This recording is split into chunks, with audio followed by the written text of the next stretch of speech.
Howdy guys, it's Marty. Welcome to my channel.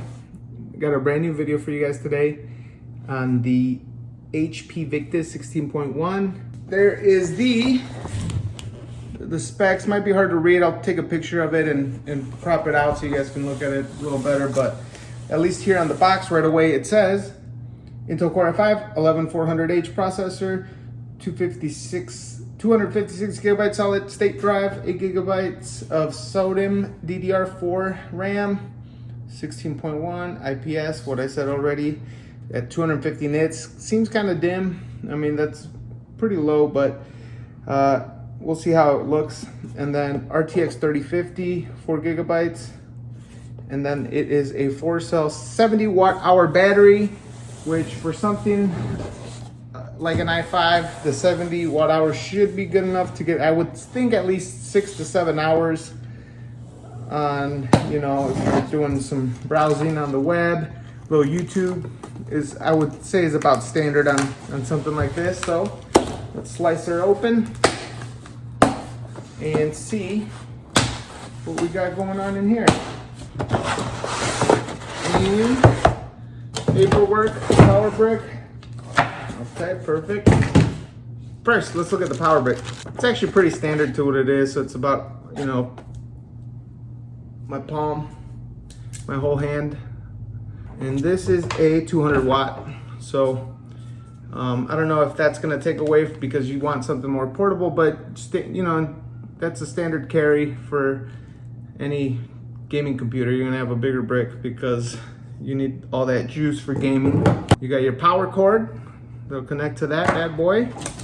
And you got some paperwork, setup instructions, and your warranty information from HP. Just throw it off to the side because no one really reads that, right?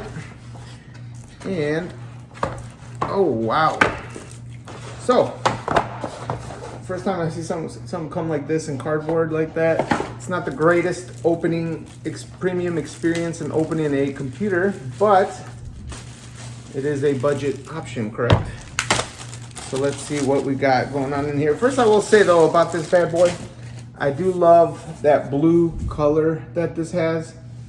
It does look, it says VICTUS right there, but the color of this bad boy, it looks premium by the matte blue of this. This is something that I would enjoy to see like on a MacBook. Let's see, what do we got on here? We got 2 USB ports on this side. We got the power connector right here with Ethernet, HDMI, USB, another USB-A, and a USB-C, non-Thunderbolt, but USB-C, whatever. And then you got a headphone jack and an SD card reader. One of the best things you can have on a computer like this, because when you record on, you know, on a camera, a lot of cameras use SD cards. You can put it right in here and it gets editing. One of the things I like to do is the one-handed test. So that feels amazing right there, right away. Let me see what I can show you here. So it goes pretty far back. That's the about the angle you're gonna get. If I don't think you'll ever need something this far back, so plenty. Now that it does feel very flimsy, like it's not gonna, you know, like if you touch it or something.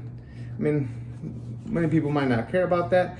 And then the screen flex is not all that bad. It does have a webcam, but it is 720p. So, you know, I'm not even gonna bother with that because we know how bad that is. And it does have a nice big trackpad. Wow. Okay, so those keys feel amazing. It feels almost like my like the keyboard case on my the Apple keyboard case on my M1 iPad. So very nice. And you do have the full keypad off to the right, and a nice big grill for speakers up top. What I've been playing is a lot of Warzone and Fortnite, you know, battle royale games. So Fortnite's not a very demanding game, so I'm not too worried about this handling Fortnite. Maybe a little bit of Warzone, but we're gonna test both of them and we'll see how it is. But I'm gonna download the game, set it up. Obviously, with it being 256, it's kind of, I think Warzone by itself is like 100 and something gigabytes. And with how much bloatware comes on this, we're gonna look into it again once I start it up and everything, but we'll see if we have enough room or what we have to clear out. But with that being said, it has two M.2 slots for you to expand your memory, and it comes already set up for you to be able to just quickly add any M.2 that you want to add. And the RAM, although it is only 8 gigs of RAM, it is expandable up to 32 gigabytes. And it's nice that you can, expand basically any aspect of this computer that you want down the road right away. So it's very customizable, friendly. First impressions, like I said, I really love this color. I love the matte feeling. This is not gonna pick up any fingerprints on here because it's just maybe this little glossy V for the it will, but not this matte part. It's really nice feeling. This is actually one of the nicest colored, like honestly, the color of this bad boy, I do love it. Probably one of my favorite colors for gaming laptops. So I will say that. At 100% screen brightness, 50% volume, I ran YouTube at the same time, and it ran for about almost 5.5 hours before it died. So that would be a good guesstimate for battery life, assuming 100%, because it's not a very bright screen. That's why 250 nits. I'm assuming that, you're gonna keep it at around 100%. This is dark room right here, and at 100%, it's not too bright on the eyes. Since it is only a 256, with downloading Warzone and Fortnite, there's already only 68. You can see up there, 68 gigs left of free available storage. So definitely something that you're gonna have to do right away is buy an additional M.2 storage. There's 2 additional drives, so yeah, 256 is not going to be enough. And the other thing I did want to say is that this backlit keyboard is only white. There is no RGB. So you hit function and F4 and it's either off or on. Quick speaker test for you guys. Sounds plenty clear. This is at 50% volume. Howdy YouTube, it's Yimmy. Welcome to my channel. So this is the Lenovo Legion 5i gaming desktop. Right here it sounds plenty loud. I'm going to turn it up to 100. From Costco, and I was able to find this $200 off today. It caught my eye because for $699 you have a 6-core 12-thread. So definitely sounds plenty loud enough. It's pretty clear. It's not very tinny or anything. So it definitely, at least for YouTube videos, it's going to be more than good enough. The black screen looks like, so as you can see here, there's just a small amount of bleed in up here and in the corner up here. It's really, actually, this is one of the better computers for screen bleed on the edges. When you look at it with the eye outside of the phone, it looks really, really good. There's not a lot of screen bleeding through the edges, so overall pretty good quality on that for this panel. Everything's on high here. Some things I like to turn off is the shadows, because those are unnecessary, and some of the motion blur for sure, turn it off. Let's turn on show FPS so we can see what kind of frames we get. Fans kicked on. You can definitely hear them picking up here. About 140 to 160 frames per second, and this is on high with the 3050. So this is about what you're gonna get when you're playing here on high settings with the 3050 on Fortnite. 150, so if you have a 144 hertz monitor, you definitely would take advantage of it with just this budget gaming PC. And this is on, everything's on high settings.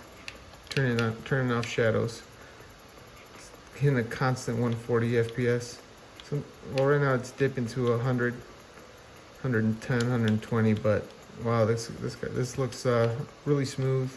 As you can see here, a lot of the settings are on high.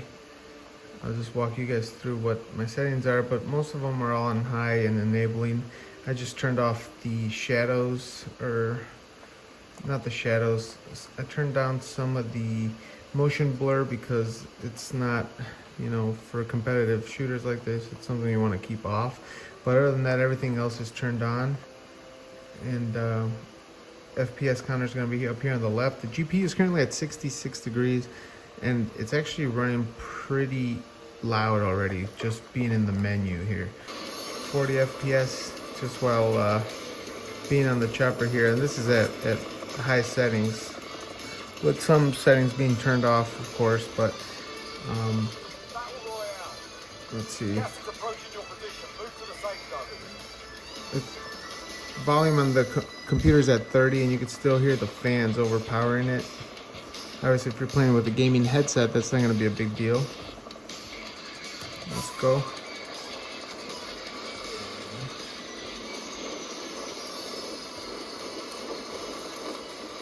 And overall not too bad. Feels kind of smooth. Actually really smooth. I'm honestly, for the kind of settings that we've got running here, having, you know, 70 FPS even with this kind of with a 3050 is something I would definitely never expected. So 8084. So definitely, this is definitely, I think, something that would be pretty playable. When you get into more intense game battles, it will probably dip a little, but overall, I'm quite impressed because this is a very intensive game. Obviously, in Fortnite, you were hitting like 120, 140, but this is really good. At the end of the day, I do love the build, the keyboard, and the look of this computer, but I will be returning it because this was $8.99, and for that same price point, there is an Asus TUF gaming computer with a 3050 Ti, so it'll be a little bit more powerful for gaming, and it also has an actual 144 hertz panel for the same price point, and it's 8 gigs of RAM, but it also includes a 512 gigs of storage, so something that you wouldn't have to upgrade right away compared to the 256 on this computer. So just for the price point, there's a lot more offered on that Asus than this does, as well as a gigabyte with 16 gigs of RAM, 512 storage, also a 3050, but also a 144 hertz IPS panel. So I think at that same price point, this becomes not so much a budget value, you know, computer. There's better options for this price point. So when I bought this, I thought it was a good value because it's a budget, you know, $8.99, but it's missing a lot of key features that whether other computers might be on sale for $8.99, but they're at that same price point and they're giving you a lot more, you know, a lot more value and features that you would get in much more premium gaming computers. As usual, don't forget to like the video and subscribe to the channel if you haven't already, and I'll catch you guys in the next one.